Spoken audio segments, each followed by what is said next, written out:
You are listening to Something Rather Than Nothing. Creator and host, Ken Volante. Editor and producer, Peter Bauer. We got Jakub Ferencik here. I wore my special sweater for you, Jakub. I recently received an Avengers holiday sweater, which is how I understand things right now. This makes a lot of sense. Amazing, I love it. I should have matched you. I have my Philosopher King's T-shirt. So Man, I'm trying. Man, Jakub, you outdid me already. Damn, I tried. Here's the Philosopher King T-shirt. Here I am, going big time Avengers. But obviously the Avengers would be felled by the great wisdom of the Philosopher King. So you win. I take it. Jakub. Yeah, we got Jakub Ferencik, as you know, our podcast resident philosopher, almost a correspondent of sorts, and we've been chatting, of course, be able to check in with Jakub, but we came up with the topic that I've been thinking a lot about, and thankfully for us, Jakub's been thinking and writing and analyzing too. It's about kind of a historical topic here, free speech. And one of the big things I've been wondering about, some of the questions we exchanged back and forth, Jakub, is some speculation whether things have changed, nowadays in talking about free speech. But I know for myself, when I was thinking about this, is tied to an artist that is very important to my son and that I've listened to, Kanye West, and I'm a huge fan of his industrial hip hop and Yeezus, and in culture we see a lot of talk about cancel culture. We see the rise in what we would say is hate speech or problematic speech, harmful attitudes towards others. So big topic, Jakub, but what's going on right now? What's going on right now in these debates? Where are we? Where are we? Because it feels like things are changed and intense, and it seems like we're encountering, at least in the United States and in other areas, more speech that seems injurious or problematic or racist or xenophobic. Yeah. So how do we deal with all this right now, Jakub? Big question. Sorry about that. I think this is a great place to start because, I really think that the debate hasn't changed in the sense of people are either kind of for or against free speech. This is the two categories that we tend to create when we talk about free speech, right? Like people on the right typically now will take a more of a kind of pro free speech attitude because they have some issues with cancel culture as they define it, and that really has been in the public eye because of quote unquote left-wing censorship for the past 5 to 10 years. But cancel culture is not new, right? It's just manifested in different ways. Cancel culture was very prevalent in the early 2000s from the Christian right, for example, and Harry Potter was canceled and now it's canceled for different reasons, right? Back then it was canceled because of sorcery and kind of witchcraft and just paranoia. Witchcraft, and so the Christian right were the arbiters of morality at the time in the early 2000s. So they were the ones canceling. So I think people tend to forget that like these things have manifested in different ways over the years. Right now we have some people on the right are quote unquote scared, or they have some concerns about left-wing censorship on social media. I am less concerned with those things. I think some of that is overblown. The thinkers like Steven Pinker and writers like J.K. Rowling and others have signed this letter in protest of this censorship. So that's kind of some of the rhetoric has been playing out in this ideological space. But I think we have to move away from this demarcation between for and against free speech. I think we have to start talking more about the prevalence of misinformation, disinformation in the public arena. And that's when we, I think, start realizing that, you know, it's not as simple as the right and the left have proposed in the past in different ways. And I can get into some of my concerns there later on. Yeah. Yeah, yeah. Well, I wanted to, and I think, and I think the backdrop is very useful because I've experienced as being engaged with what's going on, culturally. I do recall those pieces. I think back when I was younger, I was around kind of the advent of I was breakdancer into rap music when I was a young kid, and seeing how the cultural shift happened around rap and hip hop, and looking at things like Two Live Crew, it being illegal, a crime to sell that album, to hand over that CD to somebody for money, and Ghetto Boys getting things released in the early '90s. But a lot of that, I can't get it out, or it's illegal to get it out. So even in recent, just kind of American culture, it's been where this has come up. This is filthy. It's degraded. They're wrong, and we can't share Um, what they have. I think the big piece that I wanted to dive into what you had said, Jacob, that helped me think about it was it isn't just the dichotomy probably doesn't work, free speech, not free speech, but the dynamic piece of information and the question of truth as a philosopher is something that I know, in talking to philosophers, have been vexed lately about. Like, believe there's some true things to say, or that there's and the amount of misinformation, or maybe thinking about cultish type of things, and echo chambers in the strong dynamic of persuasion within social media. Is there an issue, a strong dynamic tied to this, about the type of information that people end up expressing? Was that part of your point? Yes, I think what you're referencing there as well is kind of the tide against postmodernism that was, in academia from at least the 70s, maybe slightly before then, and beyond. Some thinkers were having an issue with postmodernism and some associated lines of thinking, such as more relativism and so forth. And so some were kind of raising concerns about, like, okay, so there's no truth. So what does that mean? Everyone has subjective uh, interpretations of events, and so then is a hijab moral? And these questions that don't really mean anything, right? Like, is a hijab moral? Well, it depends. It really depends. Like, is something being oppressive? And if it's not, and in many cases it's not, to my knowledge, a hijab can be a sign of sophistication, for example, in some interpretations, and for many women it is. And in some cases, it has to be oppressive. So I think that's one area as well where it's difficult to universalize speech and things in general. Like, you can't say that, okay, eating meat in every context is immoral. In some cases, it very much, well, maybe, in some cases there's cultural leanings to these specific things, and so these have an emphasis on. But a lot of people have been talking about that. And for myself, I think that, once again, I do not tend to enjoy the dichotomy between relativism and objectivism on the one side.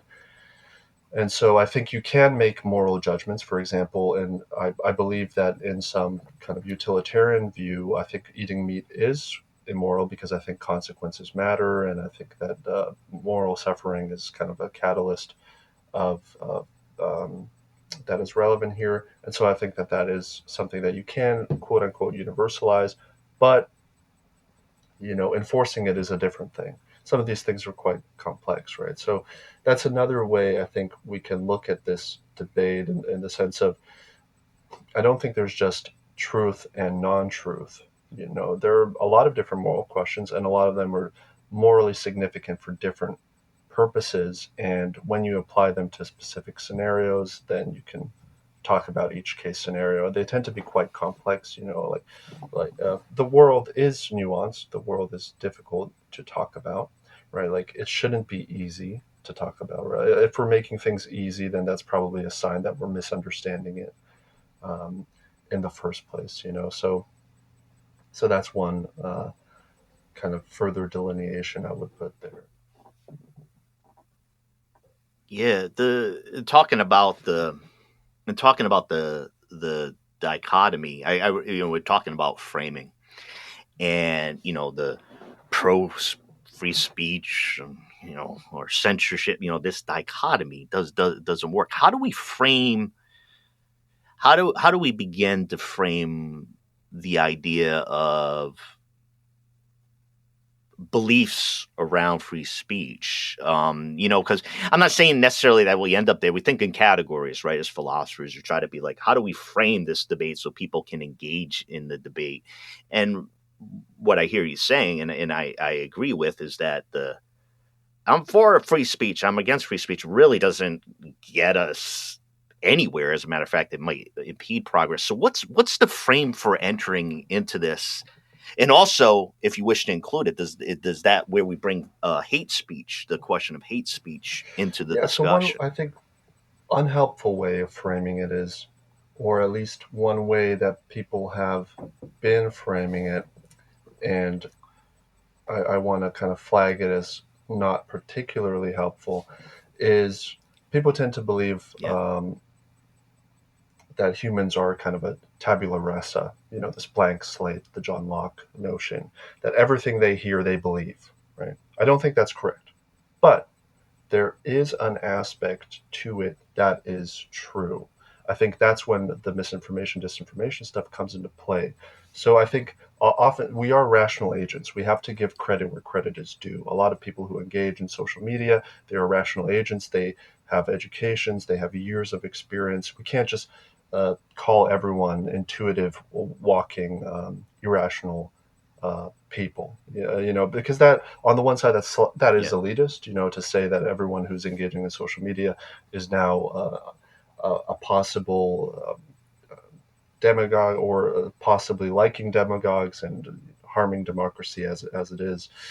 I don't think that's true, although I really do believe that intuitions shape a lot of our thinking. And so that's why the way I would frame the debate is not for or against, but rather, where are areas that are particularly harmful, that need censorship because there's a proclivity to believe hate speech or misinformation or disinformation.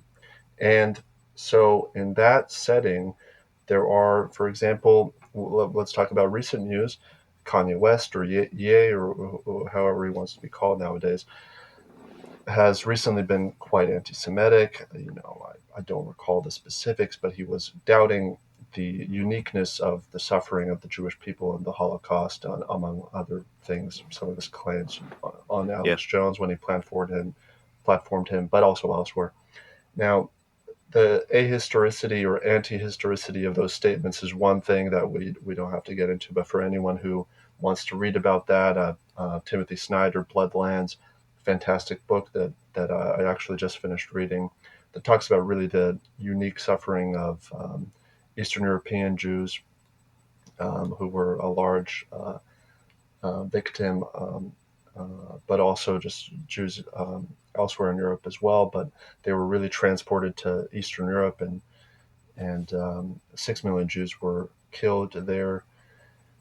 And so that's a fantastic book for people to read. But really, what Kanye West has been doing is he's been allowing, or platforming, or giving permission for people to be anti-Semitic, and some of this is quote unquote harmless, right? So like Jewish jokes, you see them in mass popular culture, right? Like in the movie Neighbors, for example, with Zac Efron and Seth Rogen. The first movie has some Jewish jokes about having a Jew in the oven, quote unquote, talking about pregnancy, right? And so those are kind of morally morally interesting debates around that of like, is this harmful? Would Seth Rogen, who is Jewish, admit this if he could? Is he platforming anti-Semitism in those cases? Those are all interesting questions, and in some cases, I think you really could say that this is that it allows anti-Semitism, but that is something about humor. There's something about comedy that is just difficult to talk about, right? Like this is what a lot of people have dealt with when they talk about comedy and the ethics of comedy. But in Kanye's case, you really saw an uptick of violence against Jews. You saw an uptick of outspoken anti-Semitism and so forth. And so that's where I think you have to draw the line. John Stuart Mill, we're talking about hate speech. John Stuart Mill has this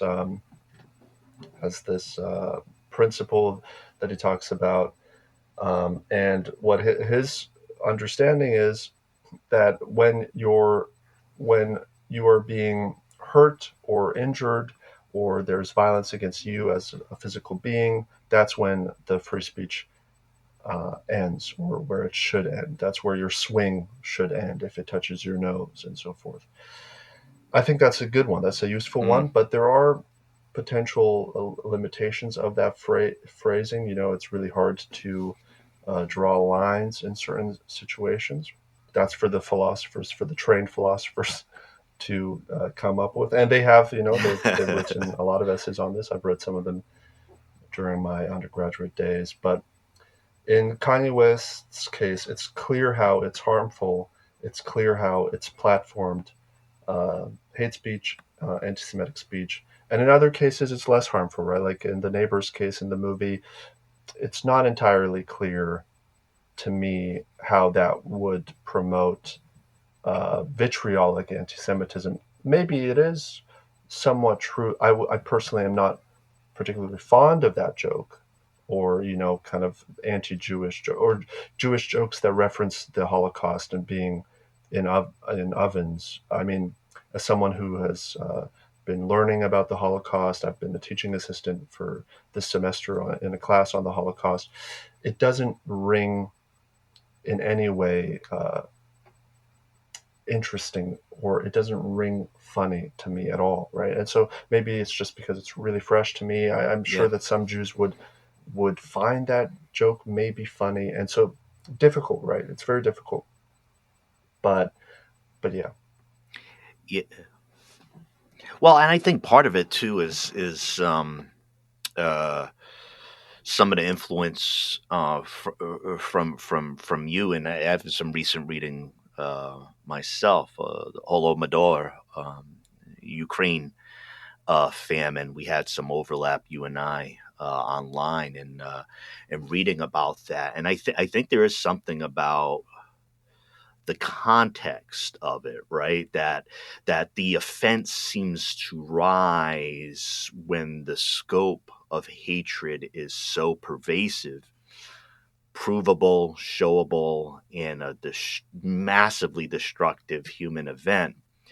Then when folks poke around in that area, the sensitivity for curing humans, Jewish people, or anybody who's experienced this type of thing, the offense is palpable. The Holocaust denier, the odd physiological feelings I have in my body hearing things like that are real. And I think it speaks to the impact, or the notion impact of where the harm is. I followed it was interesting for me intellectually, and to then follow after Ye had said those things, the debate within the African American community, because you see these historical antagonisms that sometimes in being from the East in New York City, knowing about kind of conflicts or portrayed conflicts between Jewish people and Black people and Korean people, it plays and plays into this. But I think, like you said, with your recent reading or historical understanding, the damage that can be done to the unleashing of falsehood, or if we define it as hate speech, is of such a human concern that's why I think this debate comes about. Jacob, best try at this. I follow Southern poverty law, tracking of hate groups, activity, things like that. But what is hate speech? Because if the debate is normally framed, your hate speech is this, and these whether it's liberal and all these things that they want, they hate us Christians and us trying to live a proper life. Like, what? How do we frame that? What is, if something's getting to hate speech? What are we doing right there? What is hate speech? Hate speech. I don't have a prepared definition for you, but I think some type of hate speech is just going to happen in society. It would be difficult to outlaw hate speech as such. What you can outlaw definitely is speech that is causing or calling for violence. And there's these examples of, okay, you're in a crowded theater and someone shouts fire, right? And this is used as an example historically as that's illegal or something. And actually, in the U.S., to my knowledge, that's not illegal. As it's kind of used as like an incorrect example, as something that isn't really illegal. Yeah. There are other things that would be illegal, but it depends on the country to country. I mean, in the U.S., it's not illegal to deny the Holocaust. In Slovakia, my home country in Europe, it is illegal to deny the Holocaust. In Germany, it's illegal to deny the Holocaust. And, people have been publicly tried for such acts. And I don't recall what the law is in Canada. And so, there are like kind of these unique cases that you can point to. But I think outlawing hate speech will be difficult for precisely the reasons that you outlined. It's very difficult to define hate speech, or Dave Chappelle has comedy specials every other month now, it seems, and in a lot of them he says things that a lot of communities have described as hate speech, and I agree vaguely with a lot of the concerns of those communities. But Dave Chappelle seems kind of, what's the way to put it, ambivalent perhaps to the suffering of specific communities. And here we're talking about trans communities specifically. And so, and I personally find a lot of those jokes unsavory. I find the rhetoric around it concerning. A lot of people have been calling that speech as hate speech, I think rightfully so. But do you outlaw it? I'm not entirely sure that would be conducive to any kind of. I'm not entirely sure it would be conducive to that speech not occurring at all, right? Like, and that's one of these arguments. Noam Chomsky has been a famous Holocaust denier. He's not been a famous Holocaust denier. He's been a famous supporter of the speech of Holocaust deniers, because in his view, that would permit speaking truth to falsehood and accuracy to blatant historical. I could see that. Chomsky has been someone who's defended, and Chomsky more recently, as of Putin's full-scale invasion of Ukraine, has defended Russian disinformation. To my knowledge, he's defended that being available in the U.S. A lot of places have made RT, formerly known as Russia Today, and Sputnik and other Russian disinformation channels illegal. In Europe, you can't access them without a VPN. I don't know about the U.S., but I recall it being not accessible or something along those lines. And Chomsky has once again said that you should be making those things available because that speech is just going to be around in general. And I don't know if I entirely believe that, actually. I would be more on the side of the fence of let's disallow the chief orchestrators of this speech. We can allow people discussing that speech amongst themselves, or we can allow people believing inaccuracies. You just can't police people's beliefs in that way. It's just not going to work. This Orwellian fantasy, it has been tried, and it just doesn't work. We can't police people's beliefs, but you can police people's ability to share that. And I think there's a strong argument for censorship because people tend to believe some of this stuff, and it's harmful. Some of my family members have believed Putin's lies, and I wouldn't call them idiotic or senseless. I would call them these are intelligent people. So so we have to approach them with that in mind. These are rational agents. It's not enough to just say that we can't that they can't make up their own minds. They can. We should allow speech. We should allow them to discuss things. But at the same time, I think there's a strong case to be made about censorship because of the prevalence of disinformation, because of how it's influenced democracy and the state of politics. In Brexit 2016, that happened with Trump's election as well, right? Like a lot of narrative-centered approach to speech that is persuasive, that is also disinformation and misinformation. Immigrants are not stealing jobs, unfortunately. It's more nuanced than that. But those things are persuasive for a lot of people. And so you have to allow that dialogue. You can't tell people that that's hate speech and now it's illegal. That just is a recipe for political disaster and instability. Yeah, you had mentioned around Brexit. I had this interesting experience that I happened to be in London leading up to that election a few years back. And wow, what an experience to see. I experienced shock at what I saw as overt racist posters by political parties with caravans of brown people, coming into England. It was just so overt to me. I mean, it was like, I know there's not much subtlety in U.S. politics sometimes around these matters, but I was like, whoa, that's wrong. And around that time, the next 2 days later, British MP, the member of Parliament, was assassinated. I think it was a rural part right there, but it was just, I was like, what, I was just right around it. And I was in there, but A and B, right? This racist rhetoric, and it doesn't happen that often that a member of Parliament is shot, but it was assassination right around the same time. And so it was a big shocker. And I think when you mentioned that and some of the political changes that we saw in Europe and talking about Trump in the U.S. around 2016, I found it all rather shocking in a certain sense. I've been around, I'm 50 now, but I've been around lots of different people, which means you're around a lot of racists and xenophobes over time and come in contact with it. But I was like, holy shit, this is bigger and more dangerous than I seen or recall.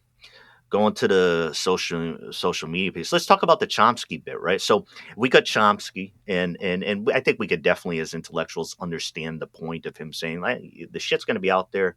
There's obviously a terrible way of expressing Chomsky, but it's going to be out there. It's going to be out there. But I think I sit back and I say two things in thinking about that idea, that Chomsky is the preeminent analyzer of the mechanisms and the power of media to move and persuade. And if the things are different now, or we're seeing different behaviors tied to social media, the monster is bigger, the monster is stronger. And I think that problematizes, I love the idea that Chomsky puts forward. But I wonder if it's quaint and on the basis of his own analysis. Yeah. if it's quaint given the power of social media right now. So is there something different about our Instagrams and our Twitters and other things? Yeah, because I think that's you hit the target on that one. I feel with the problem with Chomsky's argument is that Chomsky, I think, is analyzing this from the perspective of, okay, we've got rational agents and we're making up the best and everyone's persuaded by reason. It's true that we are rational agents. It's true that people can make decisions and people should be held accountable for these decisions. But at the same time, from social media, we can intuit that people really engage with specific types of media, and this is why the algorithms of Facebook, Twitter, Instagram, and all of these, TikTok now as well, they favor outrageous content. Candace Owens, Trump, Shapiro, and others have really utilized this. They know it. They know it very well. Yeah. Like Candace Owens, Yeah. I believe actually that Candace Owens just has people around her who crunch the numbers and just say, okay, say the most incorrect claim you can make in any given moment.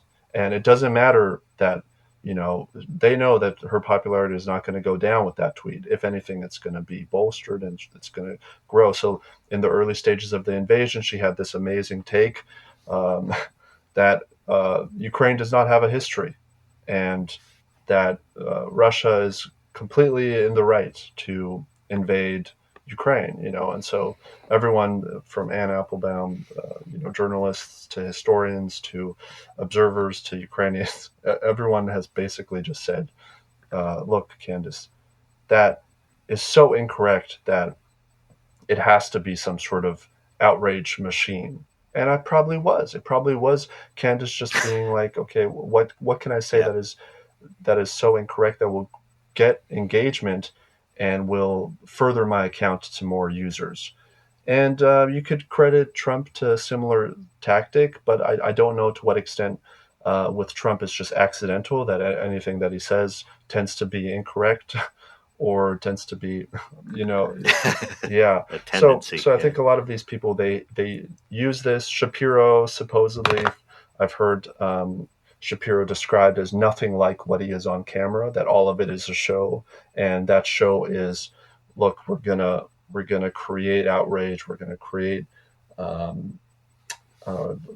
kind of straw man arguments that purposefully outrage people so they engage. How stupid is this, Shapiro? You don't understand a thing about my view. Yeah, well, that's the point. He's not trying to understand your view.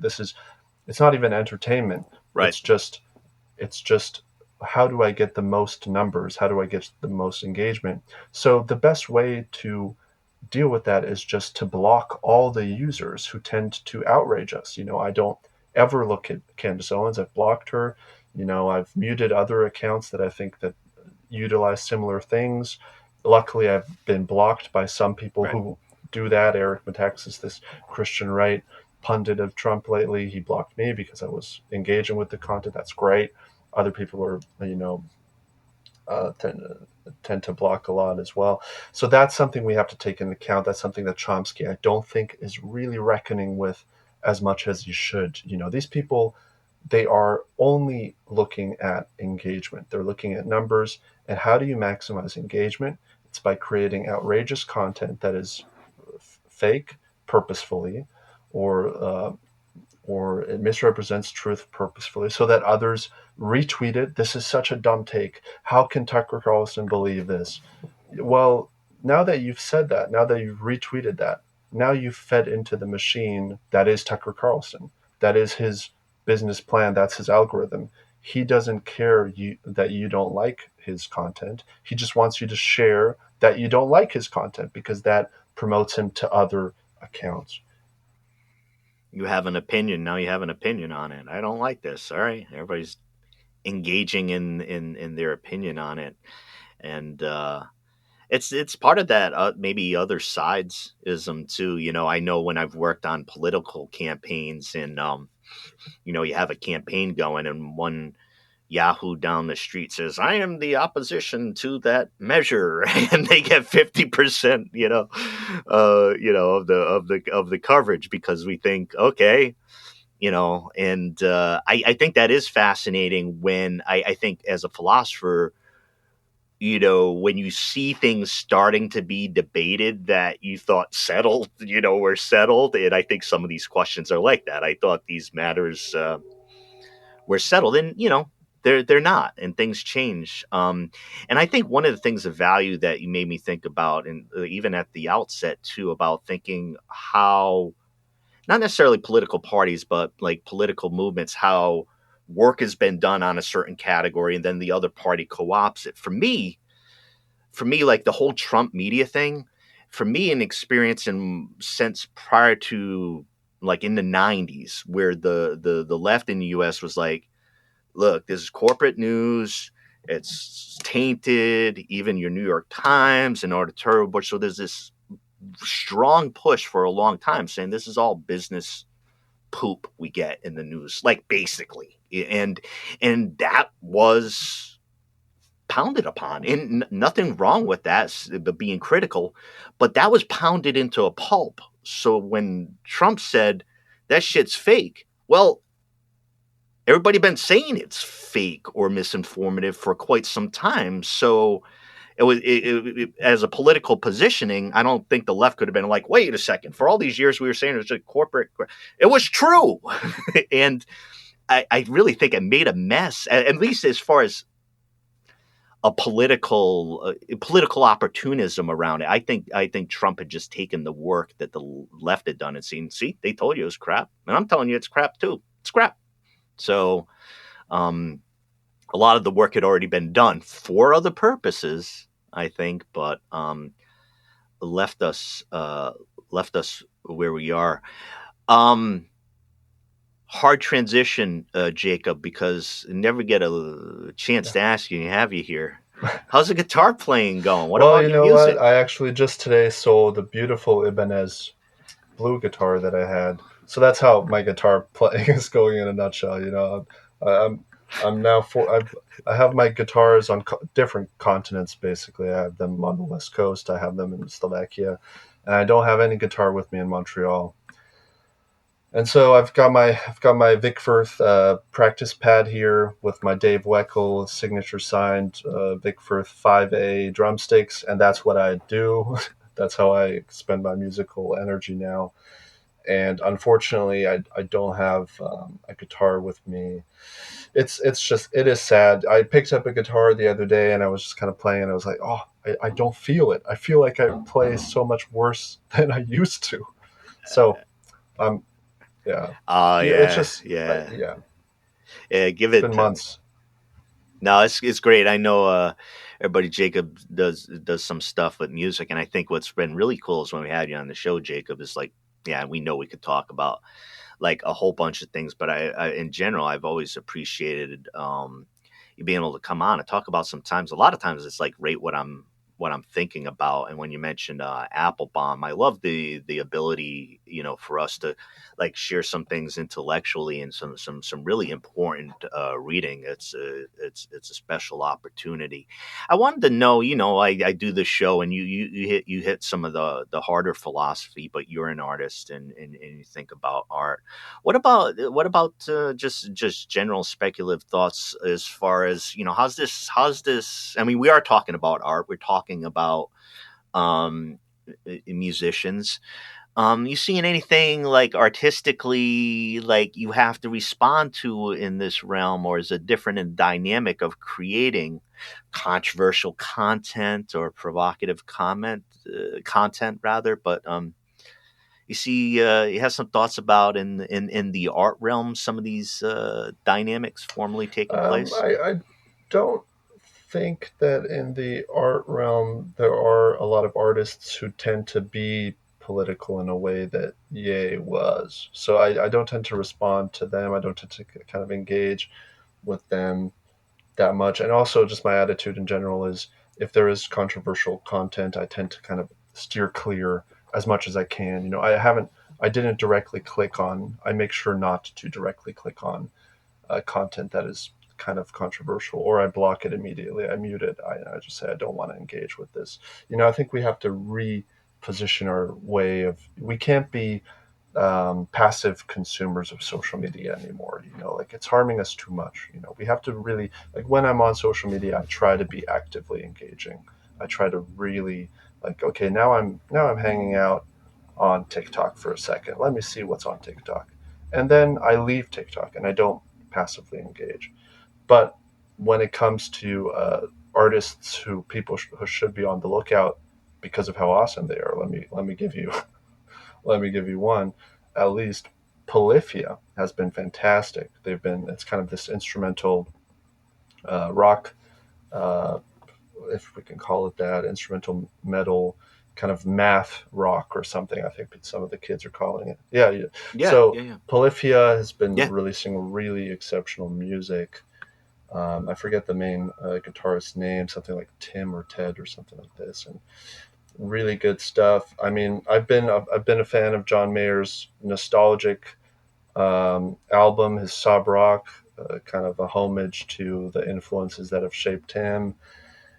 And I think, in general, like it is an exciting time for music. It is an exciting time for Yeah. this, and I think that all of these musicians, they've really been utilizing social media in a good way, and a lot. I think most of them tend to steer clear from purposefully being controversial, like EA, and so that's good to see. But I mean, at a certain point, we will have to ask ourselves, like, are others going to be like Yay? Are they going to try to say inappropriate things on Sway and other news sources so that they can garner discussion about them? And I think it's likely that if it doesn't have a real backlash, and he's had some backlash. Okay, Adidas has canceled him, so to speak, but he needs more backlash, 100%, because a lot of people are definitely in support of that.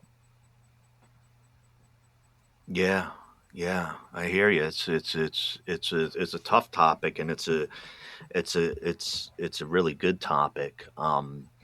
Yeah, Jacob, I really appreciate you taking the time and, like I said, connecting around the books. I'm reading right now Cormac McCarthy's two new books. Long awaited 15 years or so. The Passenger, the first one, and Stella Nice. Maris, which is I've read as a philosophical physics discussion of the nature of the universe set in 1972 Mhm. Black River Falls, Wisconsin. Well, Those are my books nonfiction or late in the year.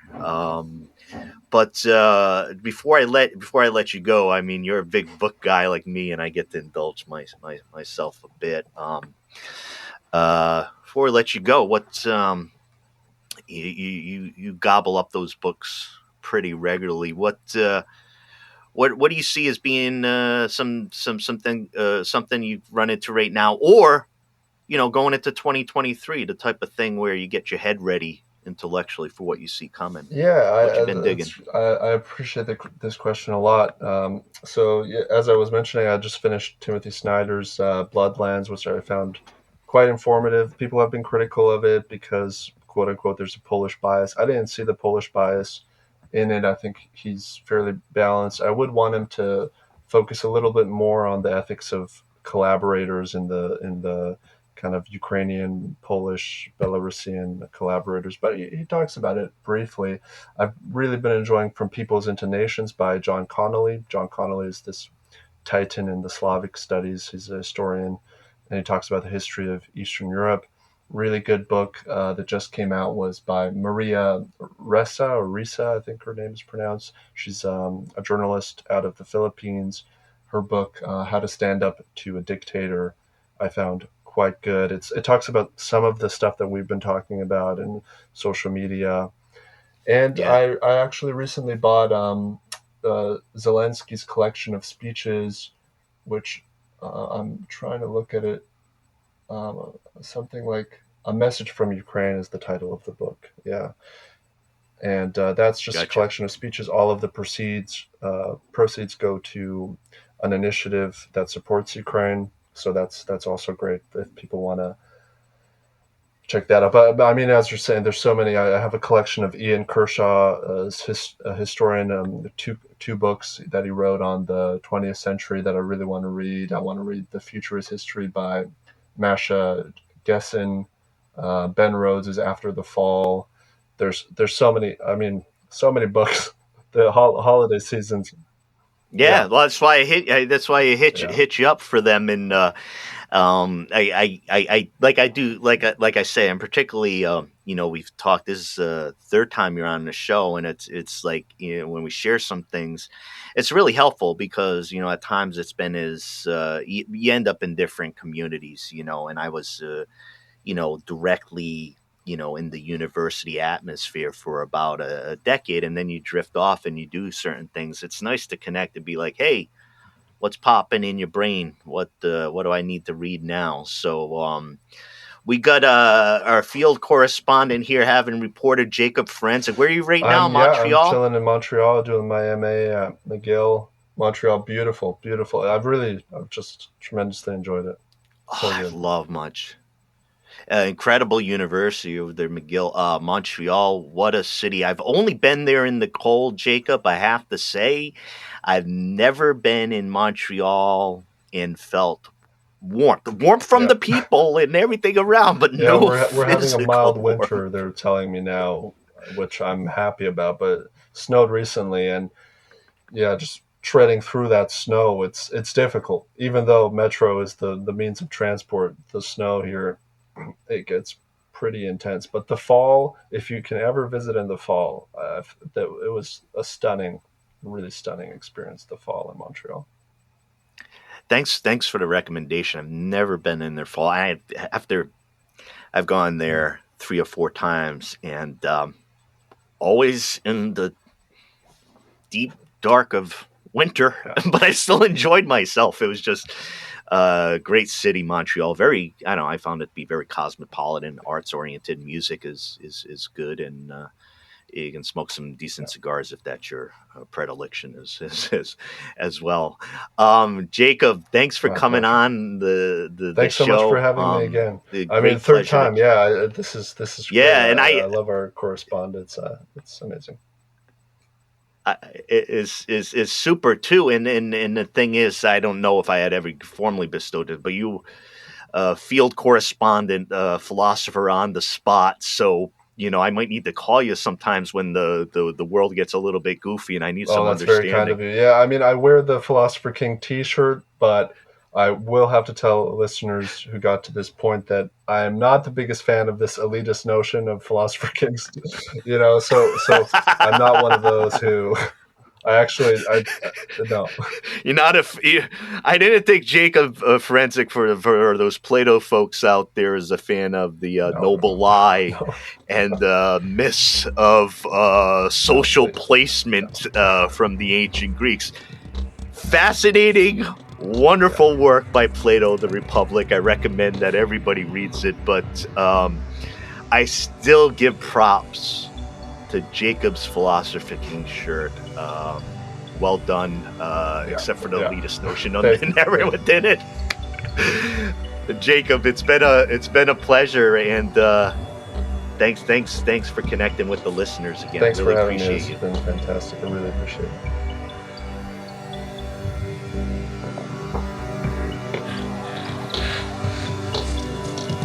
This is Something Rather Than Nothing.